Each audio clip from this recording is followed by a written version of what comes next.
while looking for a meaning in between. And I might make it all this up. I get it. Hey guys, my name is Courtney Budzyn and this is What's for Din. Today I'm going to be showing you how to make a tomato soup.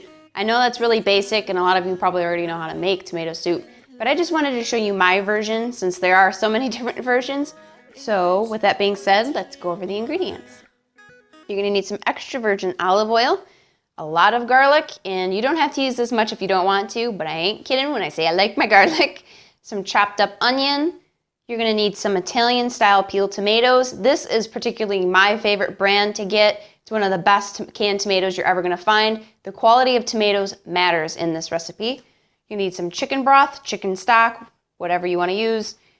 Some whole milk. You can use heavy cream here if you want to, but I'm just going to use whole milk.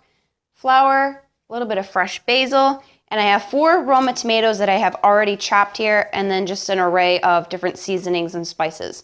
So the first thing you're going to want to do is get your oven preheated at about 425 degrees, because the first thing we're going to do is roast our Roma tomatoes, and this just adds a lot of flavor. You can skip this step entirely, but I promise you doing this adds so much more flavor. So all I did was slice them up, and I put them on a baking sheet lined with aluminum foil, and I'm just going to salt these pretty generously, and then put some pepper on top, some olive oil, and then last but not least, just a little bit of balsamic vinegar, just like that. And then you're just going to throw these in the oven until they're nice and caramelized. So it depends on how hot your oven is. About 20 minutes, 30 minutes. And if you want to really caramelize, the more caramelized they are, the better the flavor. So I'm going to throw these in the oven and I'll meet you over at the stove so we can begin the rest of the recipe. I have some olive oil in my pan and it's getting up to temperature. You don't want it too hot. But I'm going to add in my onion. And I'm just going to cook this until it's translucent. And I'm not adding my garlic yet, only because I don't want there to be any chance that I can burn my garlic. And then I'm going to season every layer of my dish. This is really important, so I'm going to add the salt now. Some freshly ground black pepper, a little bit of garlic powder, Italian seasoning, a little bit of rosemary, of course cayenne pepper. My onions are nice and translucent, so now I'm going to go ahead and add my garlic.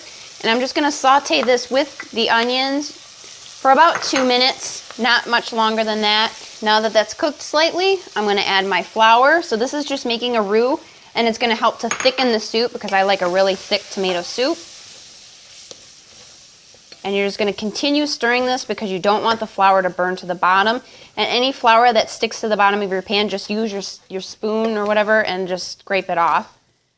So 2 minutes or so just to cook out the raw flour taste. So we've cooked the flour taste out, and now we're going to add our tomatoes.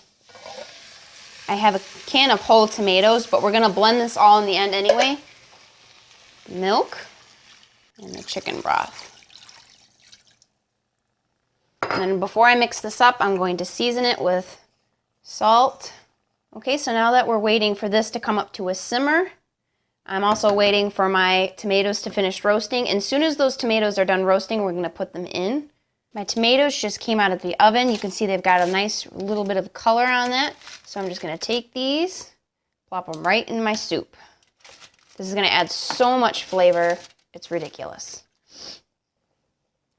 Now that those are all in, I'm also going to add my basil leaves right now, but I'm going to do it whole because I want to be able to fish them out.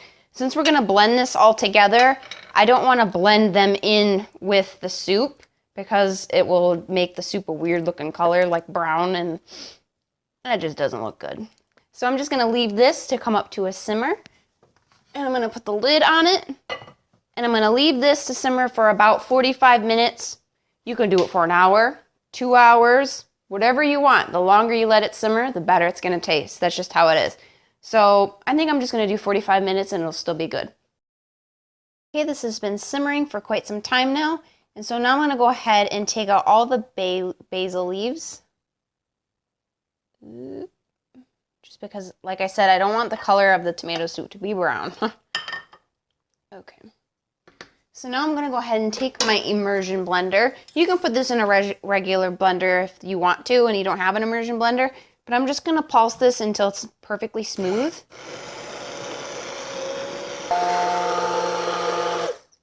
Okay, that's perfect. Now it's at this point that you can run this through a sieve and get out any skin that may be left over from the tomato, but I'm not gonna do that. I'm not worried about it. And if it bothers you, you can do it, but it doesn't bother me.